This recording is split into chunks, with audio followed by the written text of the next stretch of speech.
Yes, sir. You are? Good morning, Madam Good Chair. morning. I am Attorney Hale Oliver M. Labayo of the Company Registration and Monitoring Department, the Attorney Securities and Labayo. Exchange Yes, Commission sir. po.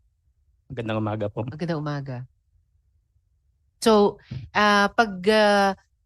baguhin ko ng konti yung tanong ko.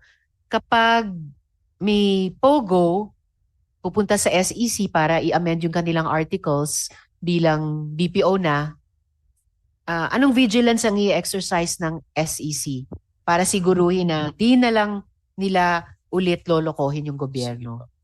Madam Chair, yung mga legitimates naman po na POGOs, yung hindi naman sila na-revoke dahil wala po silang violation sa batas po, they can still apply for an amendment po, ma'am.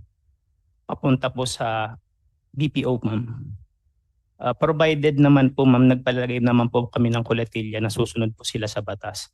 In case po, ma'am, na binayolate po nila yung BPO po, ma'am, may consequence po yun, ma'am.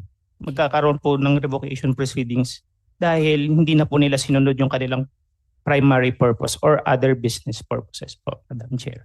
Alright. So yun yung vigilance na i-exercise ng SEC.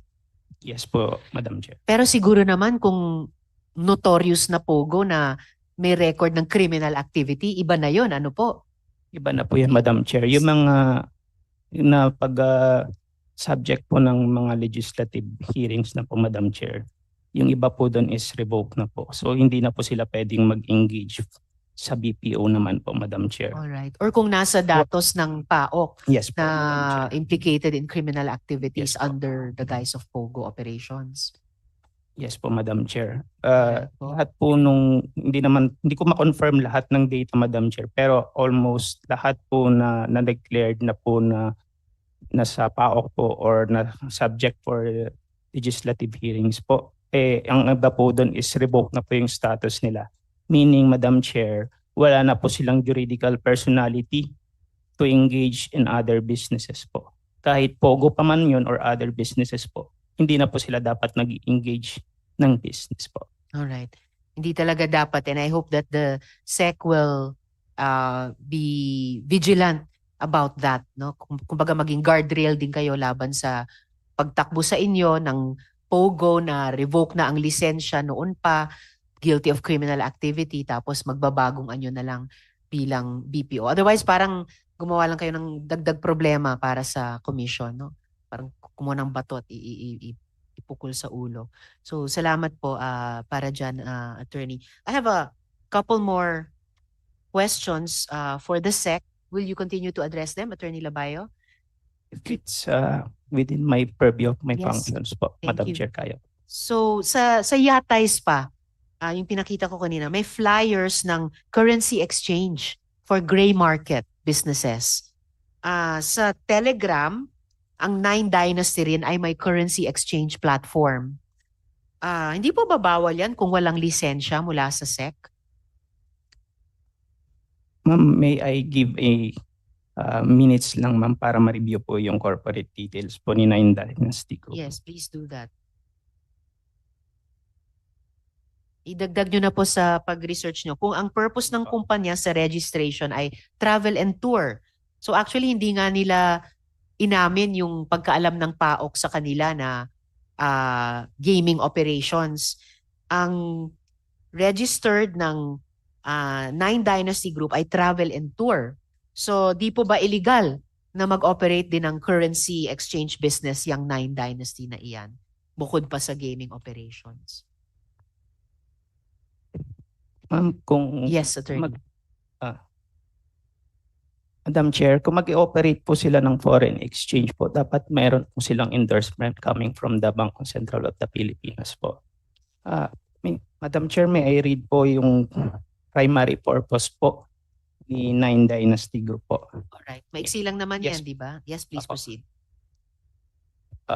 Nine Dynasty Group is second primary function or the primary purpose is to operate as travel and tour company which provide high standard of service suitable to tourists seeking entertainment, recreation, sports, enjoyment, and relaxation by determining their needs, arranging their travel and accommodation, and many other perks Tapos ma'am, ang kanyang secondary purpose is to act as managers or managing agency of persons, firms, associations, corporation, partnership, and other entities to provide management and technical advice and assistance on office and logistical requirements for commercial, industrial, manufacturing, and other kinds of enterprises, and to undertake, carry on, assist, or participate in the promotion, organization, management, liquidation, or organizations or corporation, partnership, and other entities except the management of funds, securities, portfolios, or similar assets of the managed entities of the corporation.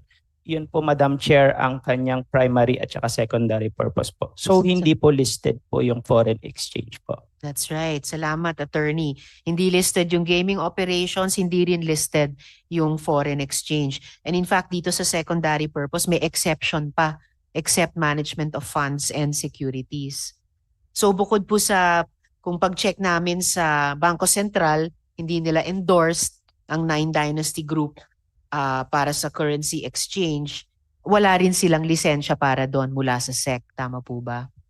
So, po, Madam Chair, yung wala po. Wala. And lastly po para sa SEC ngayong umaga, ayun, well, yun nasagot nyo na rin po. Kasi travel and tour nga po yung primary purpose nila. So, illegal mag-operate ng currency exchange business itong Nine Dynasty Group. Yes po, Madam Chair. Alright, salamat, attorney. Bago ako dumako sa AMLAC, a quick question para sa PAOK at para din sa PAGCOR. Sino pong nandito para sa PAGCOR? Yes, ma'am. Attorney Carrion. Attorney, tama po ba? Oh, I'm so sorry. I can't see the whole. So, yes, ma'am Carrion. A quick question to both. Ilang POGO licenses ang ibinigay kay Michael Yang? Ma'am, if you could give me a few minutes Yes. to just make sure. Sure po. Yes, po. Attorney Director Gidato o ASEC Tolejano, alam po ba ng PAOK ilang POGO licenses ang ibinigay kay Michael Yang?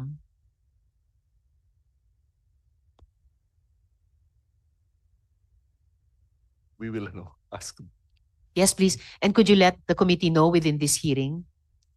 Thank you. So, umahaba yung listahan ng, hindi naman, dalawa pa lang. Yung pangalawang tanong ko kanina sa DFA at itong tanong ngayon sa PAOK at PAGCOR. So, dako na muna sa AMLAC. I'm sorry. Yes, AMLAC. Attorney Arpon. Magandang Yes, umaga sir. po, Madam Chair. Magandang umaga po. So, ito pong mga underground, lumalabas sa underground currency exchange na parang bangko na, hindi po ba yan magagamit para magpondo ng mga illegal na gawain, iwasan ng AMLAC, at mag-launder ng bulto-bultong pera? Madam Chair, that is possible po. In fact, in our investigation of those involved in POGO, we have determined that the transactions are very cash intensive, and we are still determining the source of the same. So, sa any means possible, that is correct, Madam Chair, that is possible. Alright, salamat po. O nga po, yung very cash intensive, naalala ko, ganun nyo rin dinescribe noon bilang sagot sa mga tanong ni Senator Sherwin, yung milyon-milyon o bilyong-bilyong pisong pumapasok dun sa mga bank accounts nung pamilyang Guo o sa kanilang mga family businesses. I remember that description about very cash intensive.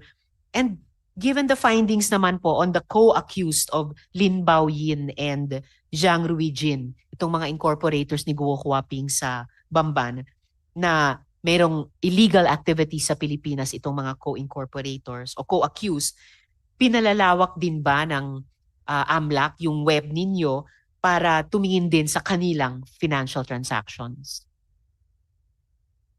Yes, Madam Chair, there are these two persons, Lin Baoying and Zhang Ruijin, were part of the investigations of the Anti-Money Laundering Council. Alright. Salamat, attorney.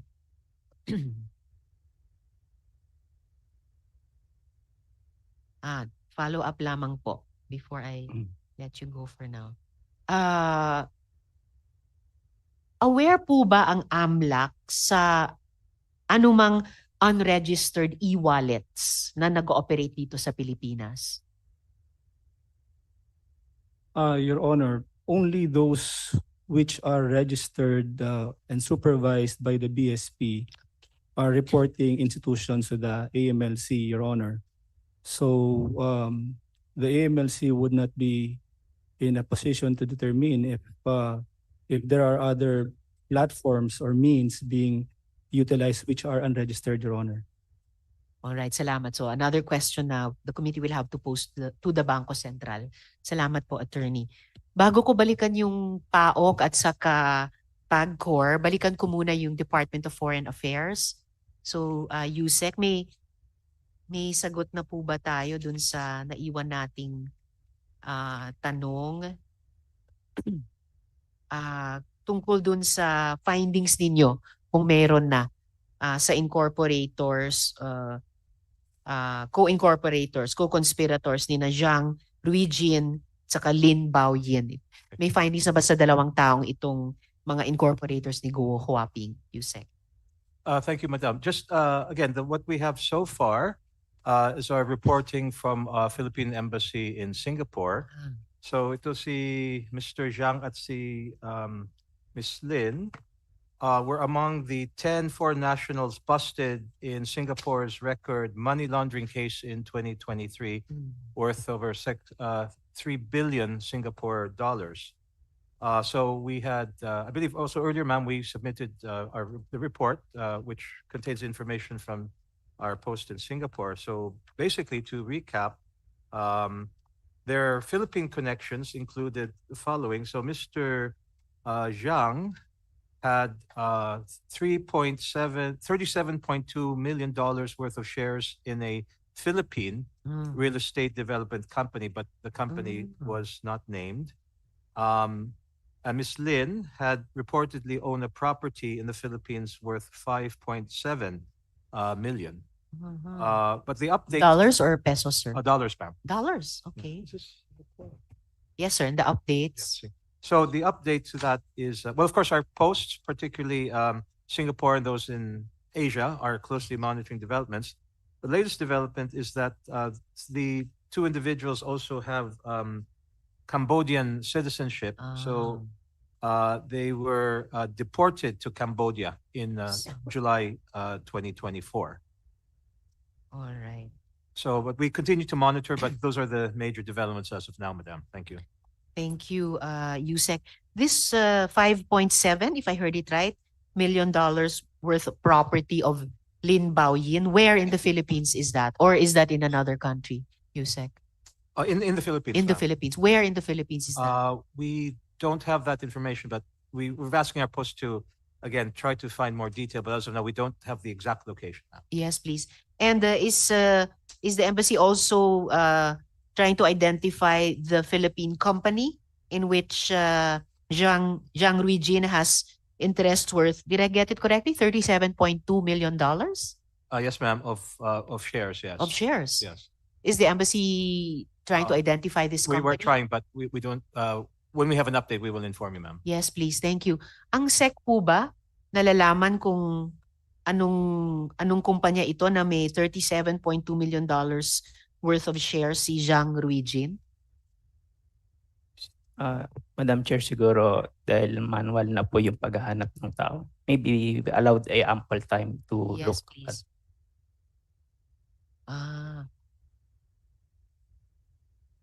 Yeah. Sige po, kung maaari po. And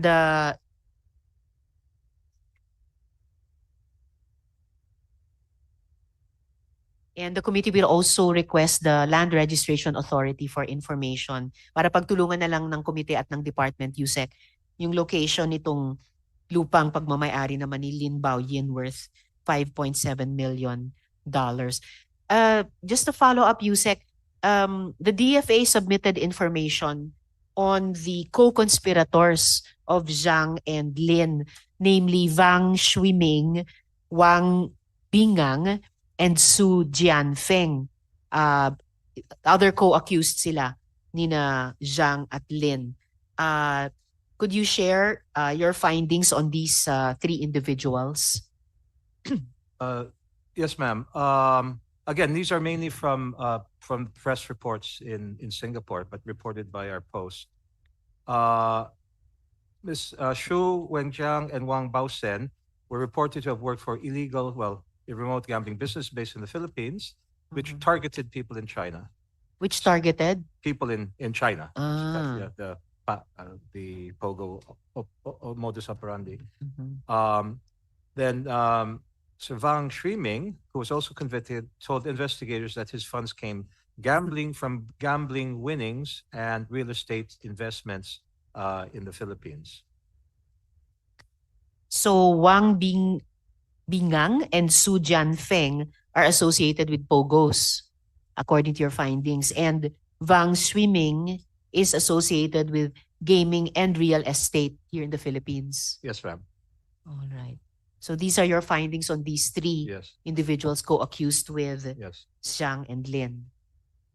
Yes, ma'am. Thank you. Thank you, Yusek. So, siguro pwede ko nang balikan yung PAGCOR at saka PAOK kung ilan pong POGO licenses ang ibinigay kay Michael Yang. Good morning, Madam Good Chair. morning, ma'am. For Michael Yang, we have never had any registration under the name of Michael Yang for director or owner of any company. All right. Let me just look again at our records of his Chinese name or other names. Yang Hongming, did PAGCOR give any POGO licenses to Yang Hongming? A few minutes lang. Yes, sure, ma'am. Thank you. Ang PAOK, alam nyo ba kung ilang POGO licenses ang ibinigay kay Michael Yang o kay Yang Hongming?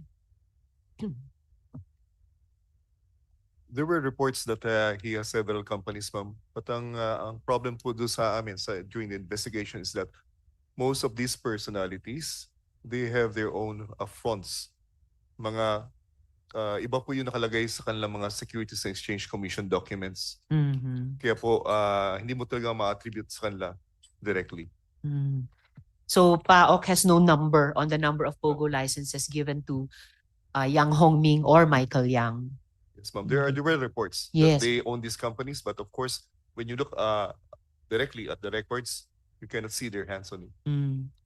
And speaking of reports, I remember maybe 3 years ago, nung investigasyon namin laban sa POGO, sa social costs ng POGO, dun sa issue ng illegal recruitment and detention, may foreign woman, victim survivor nila, na nagkuwento na tuwing hihingiin niya yung passport niya, foreign passport, na kinumpiska ng mainland Chinese bosses niya sa POGO dito, naglaps na kasi yung visa niya, magagalit sila, sasabihin nila sa kanya, meron kaming malakas na backer. And they would say that this strong backer was, their words according to her, the father of POGO here in the Philippines. And yung pangalang ito yung name drop